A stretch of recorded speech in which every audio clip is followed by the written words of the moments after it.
Hi everyone, happy Thursday. I'm so excited to bring you this live training today in our group. And let's see, first I wanted to share with you something really exciting that came in the mail yesterday.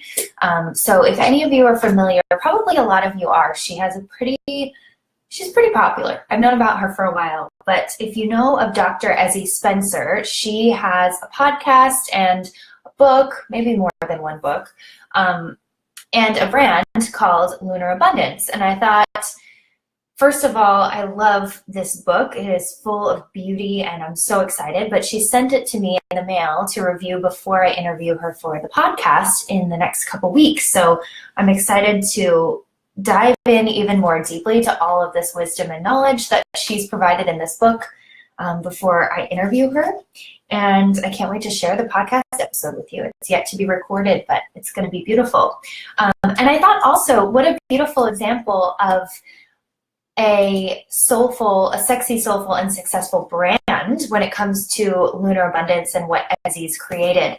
So if you just kind of look through this book, it is full of beauty. It is full of a really unified color palette. It's beautiful. And so I want to sort of keep this in mind as we're talking about things as an example today. And if you don't already have the book and if you want it, you can buy that at my Amazon shop, which is new. And you can do that here. I'm going to put it in the comments before we get started. Okay.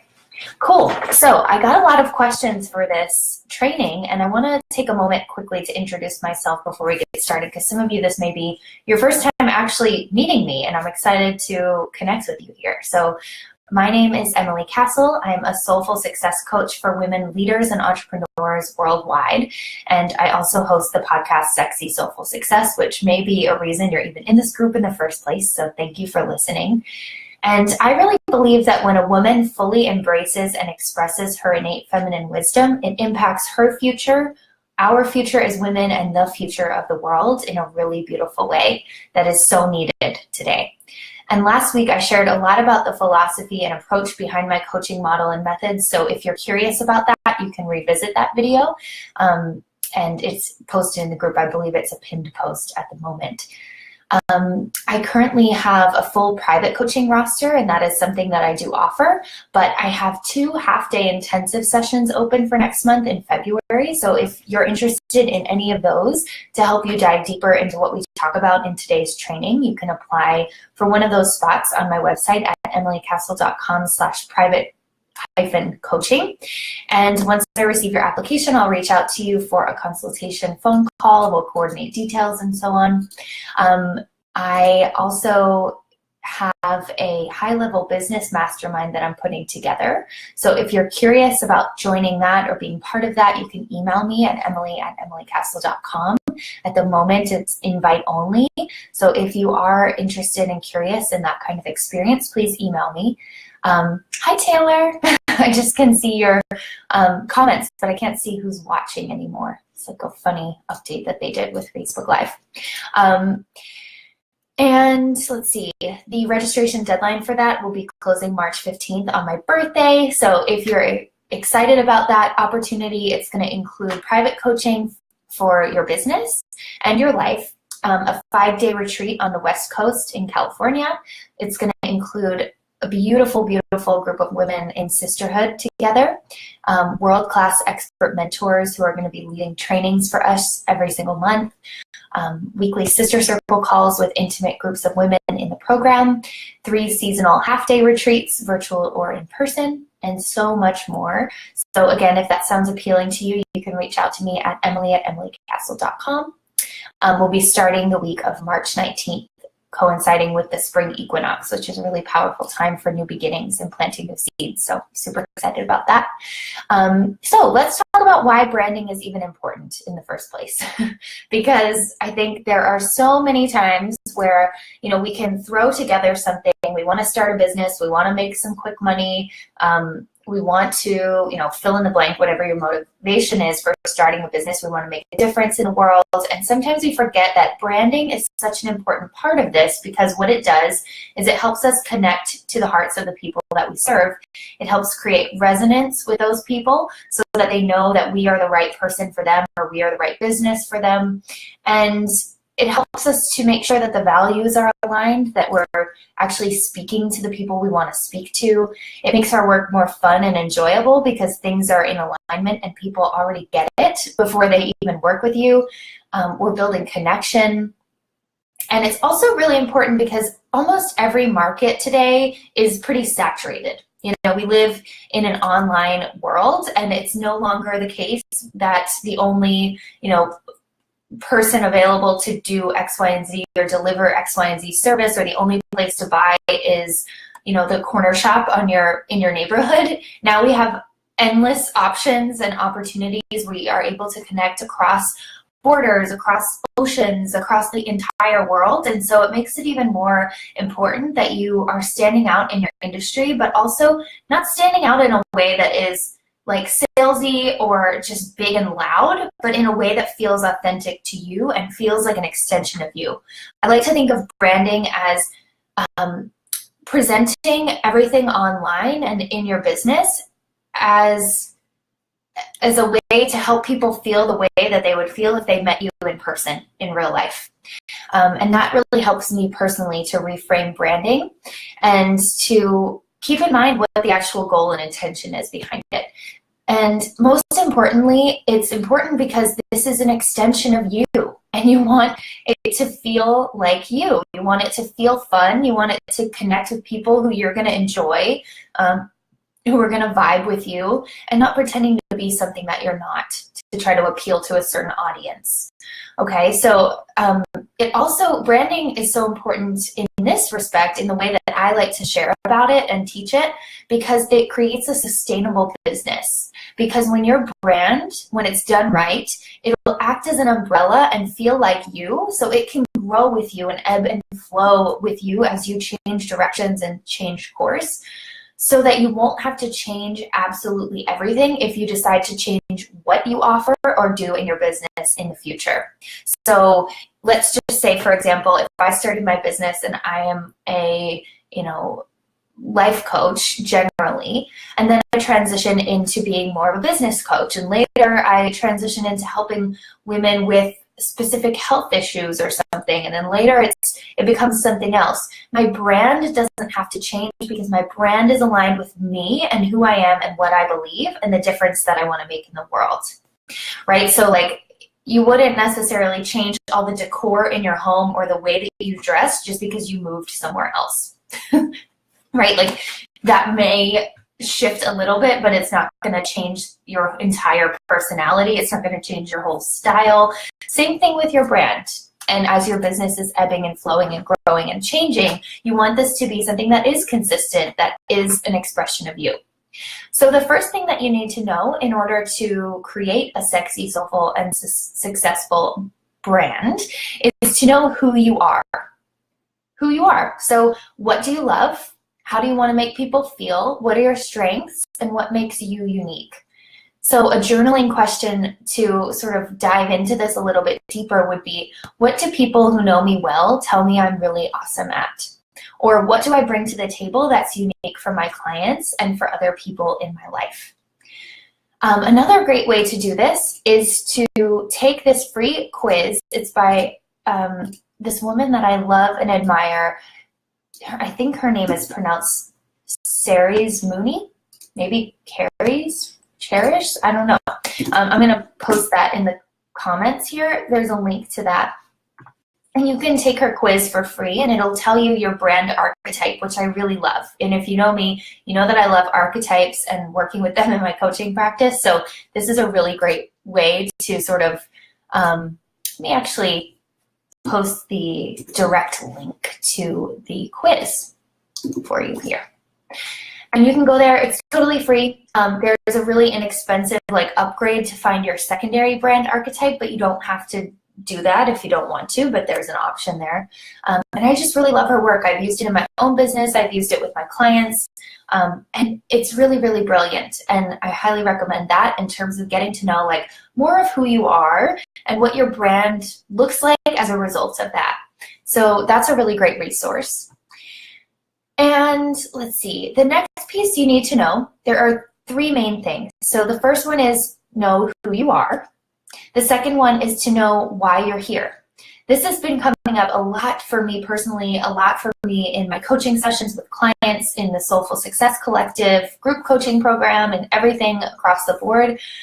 Knowing why we're here, and not just like why you do what you do, why you, why you're starting a business or whatever, but really your bigger picture why for the world that you want to live in. What's the world you want to create? What's your vision? And why is that important? What difference does that make in our world? And what is the bigger why?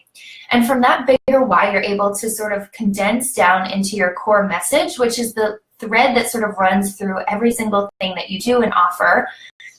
And from that, everything becomes sort of streamlined and clearer and like a brand versus just a mixture of random things that you happen to do or enjoy, right? So it's sort of like brings it all together, tightens it up a little bit, and makes it easier for you to communicate a common thread throughout everything that you do. And yes, what else do I want to say about that? So, the other piece of this is, you've probably heard this before if you've been in the personal development space, but there's a really great TED Talk by Simon Sinek, who's an author and a researcher. And he says, people don't buy what you do, they buy why you do it. So people buy why you do it, right? Which is such a great point when you think about branding, because it's not so much that you are selling widgets or you are a coach. That's not what people are really buying, because they have plenty of options to look at, but they're really buying why you do it, right? They're buying the vision, the bigger picture vision, and they're buying because they believe what you believe. And the goal is to do business with people who believe what you believe, or who believe in a future that you believe in. And so the people who believe in your vision, you want to communicate to that with them. You want to communicate that with them first, because that's really what's going to make them interested and curious about what you have to say and what you have to sell, or what you have to offer them, the solution that you're presenting, right? So you want to start with why. And then this is also the key to attracting soulmate clients who are a hell yes to what you're offering, and you don't have to do a lot of selling or convincing or persuading. It's just a yes, because they believe what you believe, they trust you, they like you, they know who you are, they like that, and they need what you're putting out there. They need the solution. They have the problem to the solution that you're offering that matches the solution you're offering. So that's the next piece. And then the third piece that you need to know is knowing what you do about it. So who you are, why you're here, and what you do about it. You may have heard me say these 3 things before, because I really believe that these are the 3 core principles and pillars to almost anything that we do that creates an impact, and that is a form of leadership. Especially in our businesses, these 3 things are important to know at every single moment: who you are, why you're here, and what you do about it. So the what you do about it piece is really about what's the problem you solve for people, how do you serve them, and are you clearly communicating what you offer? And it's about how do you actually generate income and revenue in your business, because without income and revenue, it is not a business. It is a hobby or it is a fun side project, but it's not a business. And what I want for more women in the world, I believe that the world needs more women's voices. The world needs more women living out their dreams instead of just talking about it and thinking it's going to happen someday, but not doing anything different. We almost need like an internal system update, is what I like to refer to it as with my clients, where we're shifting our perspective, we're shifting what we believe is possible, and we're able to take different action as a result. So really important to know what you're offering, what the pricing structures are, and how you're making money, how you're bringing money in to your business.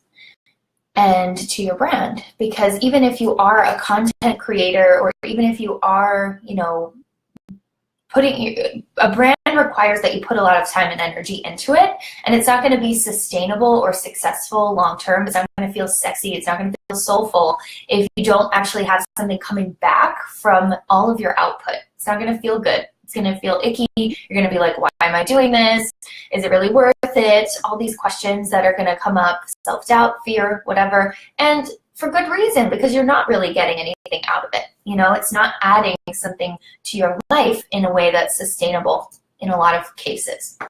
Okay, so, and another important piece to mention is the what you do about it piece. Is there something in your business, this is true for a lot of the women I work with, that's like a giving component or a charity or a, you know, a coupling with an organization and a partnership where you're giving back in some way or donating a portion of your proceeds or something. That's a really important thing to incorporate into your brand because it's an extension of what you believe. It shows that you have integrity, that you're willing to take action on the things that you believe, that you're not, you know, greedy and just hoarding everything, but that you're growing in alignment with a bigger vision and mission in the world, and you're willing to do the work that's making that possible and also give back a little bit to organizations and causes that you care about and that align with your vision.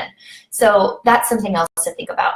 And when all of these three elements merge together, which is who you are, why you're here, and what you do about it, you have a sexy, soulful, and successful brand that grows and ebbs and flows with you and is resilient because it's an extension of who you are and not just what you do.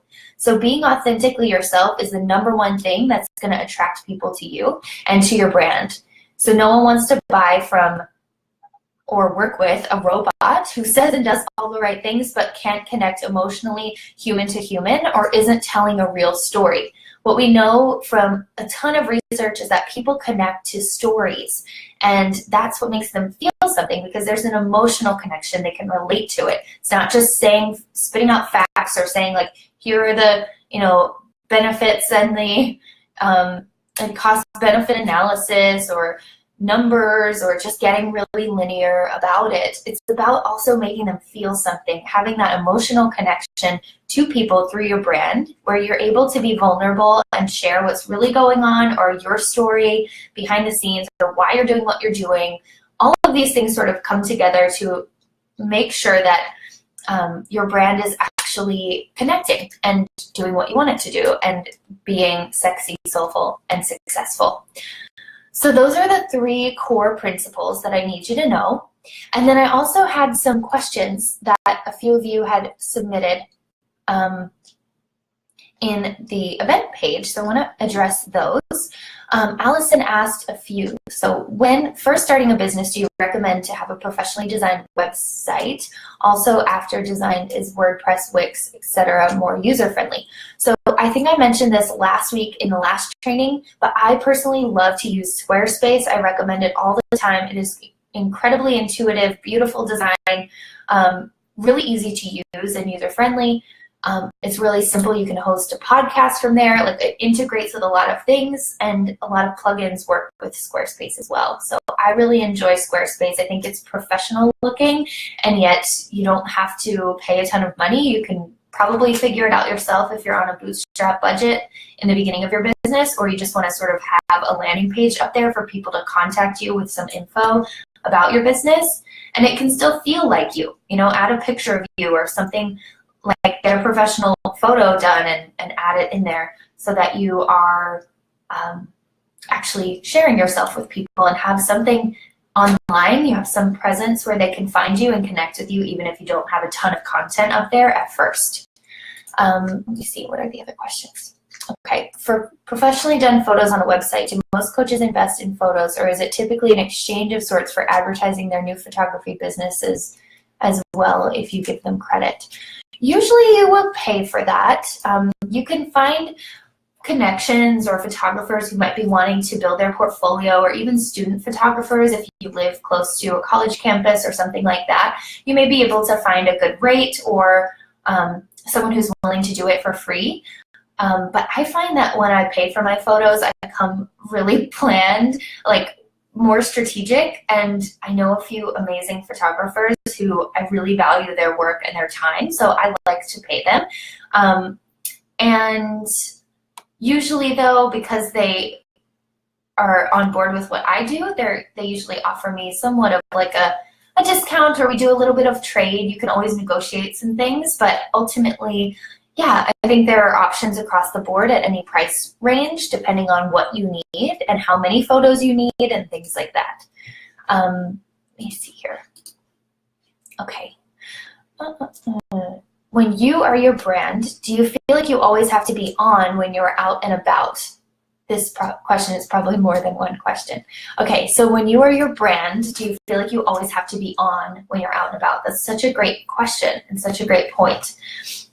I find that when you are creating a brand that is authentic, you are always on anyway because you are being you. And so it doesn't mean you have to be on as in perfect all the time, but I think it does mean that when you're going somewhere, you're a bit more intentional about how you're embodying your mission and how you're embodying your work, so that that comes through to other people. A lot of the things that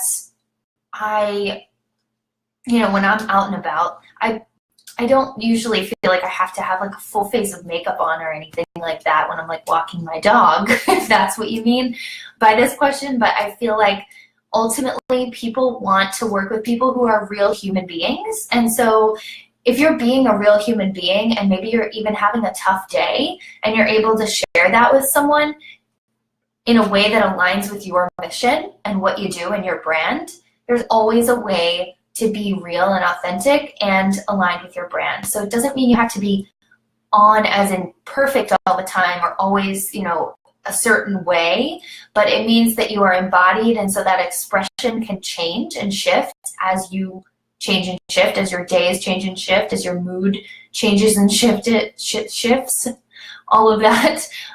So I think that answers the question, maybe. If you have any more questions about that specifically, let me know in the comments. How do you find mixing your personal social media accounts with your business post flow to create your brand? Okay. So for me personally, just because of the social media algorithms switching up, I like to keep everything pretty consistent across the board. Like I share about my business stuff on my personal page. Now I am also full-time in my business. So if you are in a position where you are starting a side hustle and your company that you work for doesn't really know about it, or it wouldn't be okay for them to know about it, then maybe it's different. But I think that's up to you. I think you can do it either way. And yeah, I like to mix. I'm a fan of the mix. I don't find that there's any difference at this point, except for I'm just a little bit more intentional about what I post. So I'm not going to post I probably wouldn't do this anyway, but like complaining or, anything crazy like that wouldn't be aligned with my brand. I just wouldn't post it on social media. I don't think it's usually that necessary anyway. If you feel like it would hurt your brand, you probably shouldn't be posting it in the first place, because it would hurt your reputation otherwise, even if you didn't have a brand.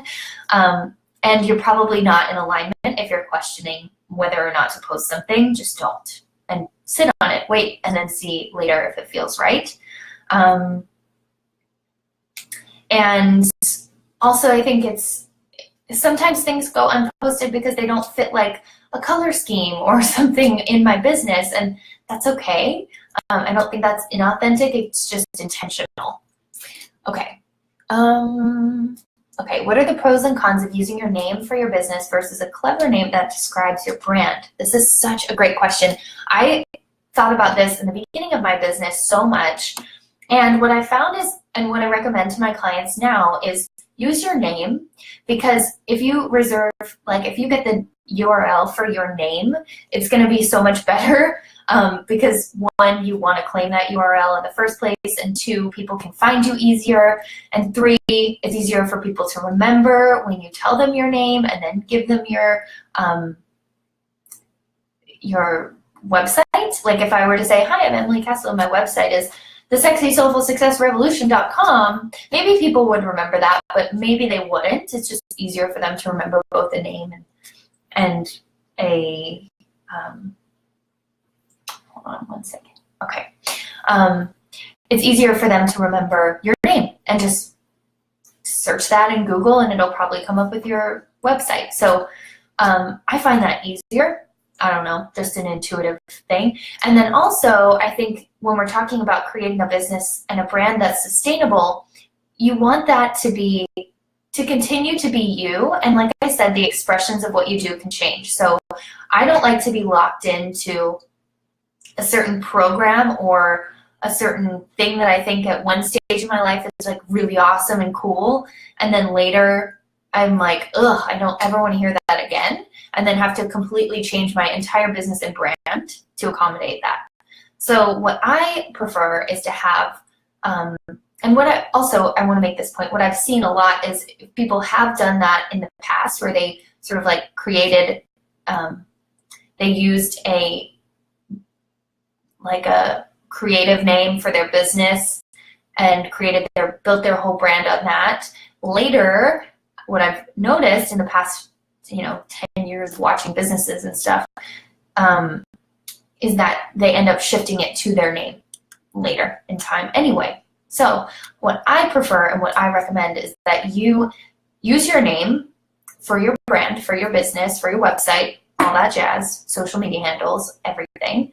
And then use the creative fun names to be services, products, offerings that you offer through your main brand, which is your name and your business. That's my recommendation. If you have a product, that's a little bit different, but I'm talking about like service-based coaches, healers, all that kind of stuff. If you have a product, of course, then it's a little bit different. You probably want to have a name for your product. So, okay. All right, different question. I'm not sure how to say her name, but it's Pien, and she is from somewhere that is not the US, and I can't see unless I go to her page, so I'm just gonna not look at the moment and I'll look later. Okay, I have a question. I have a wish to create a product that is available for free for women in need. How can I still make money to pay my own wage and cost and make for making the product? You have any advice for me on how to create an income even though the product itself is free? Oh, hi. I just saw she commented. Oh wait, now it's not showing up for me. Okay. Okay, creating an online program where women who have experienced sexual violence can go to for some first aid help, to give them some tools to get through the first hours and days, and from there they can continue to find a therapist if they wish. I wish to make it available for everyone and for free, and maybe also start a charity where people can donate money for those women to go to therapy, since it is not always covered by insurance in some countries. Hope you have some ideas. Okay, here's a few ways just off the bat that I'm thinking of. Hi! Okay, now the comment showed up. So a few things, first of all, it sounds like what you're creating is a resource, a website, something that is more information-based. So a few things you can do, well, there are a ton of things you can do. You can create affiliate partnerships with therapists who your clients would then go to, and you get, or women who come to your site would then go to, you'd be referring them out, and then they would pay you a percentage of whatever that person spends with them for a refer, or like a flat rate referral fee. You could also do some, let's see, advertisements on your site. I don't know how that would be with this specific kind of site. You could sell products that relate to this cause, that give back to the like that support this piece of the business, the giving component, the giving aspect, the free resource. You could sell a product or a service that would fund that. You could have, let me think, you could have investors. That's one way, if it's a nonprofit. Or, you know, angel investors, but ultimately if you had angel investors, they'd want to see a return on their investment and a growth, so you'd have to figure out a stream of income anyway. I'm not sure exactly what your unique business model looks like, or what your skill set is, or what you love to do, or anything maybe that's come up for you throughout this training, but I'd love to know more about that, and we can chat about that. You know, send me a Facebook message or something and we can sort of dive in deeper to this. But Yeah, those are some things that I've seen that work or just can think of off the top of my head that might help you. So like products that would fund this piece of the business. So like this would be sort of like your service components, your way of giving, and your resource and content library sort of for people. And then your actual stream of revenue might look like products, referrals, or affiliate partnerships with other companies that would make sense for this, that would relate. And you probably know way more than I do about all of this because this is your zone of genius. So, you know, take this and get creative with it. You could create like art and sell it to fund this project. There are so many ways. You could do charity events. You could, you know, so many different pieces to this. You could do freelance writing for other websites or publications.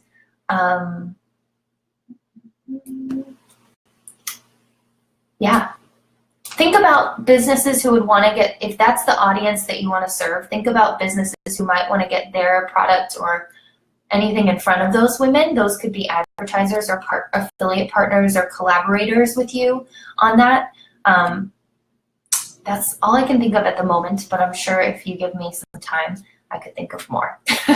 And we could talk about this back and forth and get you some good answers and solutions. So send me a Facebook message if you'd like, and we can chat about that further. All right, ladies, well, that is all I have for you today, and this was so fun. Thank you for being here, for all of you who jumped in live, and for all of you watching the replay. I hope that this is valuable to you, and I can't wait to hear your feedback in the comments. Don't forget to join us next week. We have another free training coming up, and I wish I could remember what it's on. I'm going to be creating the content for that early next week. So let me look and see. I think it's about social media. Yeah, making social media sexy is our topic for next week. So hop on in then. It's going to be, again, every single week on Thursday at 10:30 a.m. Eastern. So hop on in here, post your comments in the event page. If you're looking for the upcoming events in this group, you can find them on the left-hand side on the search bar, like not search bar, but on the left-hand side navigation in the group. And yeah, feel free to invite your friends if you know of anyone who would really enjoy and benefit from this content in this group. Invite them in. I'd love to grow our community and reach some new women and serve them. So if that's of interest, feel free to add people. And if you have any more questions for me, just post them. I want you to feel free to use this group to both give and receive if you need to. So I look forward to connecting with you, learning more about you, learning more about what you're up to. And don't forget to check out the podcast episode for today with Jessica Mernan. If any of you are struggling with endometriosis, I know this is like 1 in 10 women. It's wild to me. I've never personally struggled with it, but I have heard of so many women who have. If you are struggling with that, I've posted a link in the post about the podcast today with it's an affiliate link, so you can click on that and save, I think it's like $50 off of your enrollment if you register before the 28th of this month. And I think the course at that rate is only $150, which is an insane value for a 5-week course that is going to totally change your life. So check that out. If you are struggling with endometriosis or you know of anyone who is, please send them that link and have them check it out, sign up, and check out the podcast. It's a really great episode. I really loved it. It's all about creating a movement. So I know a lot of you ladies in this group are wanting to really change the world in some beautiful, big way, and this is a really great episode for you to listen to sort of think about, like, what is the movement that I want to create? And then once you do, I'd love to hear from you in the group.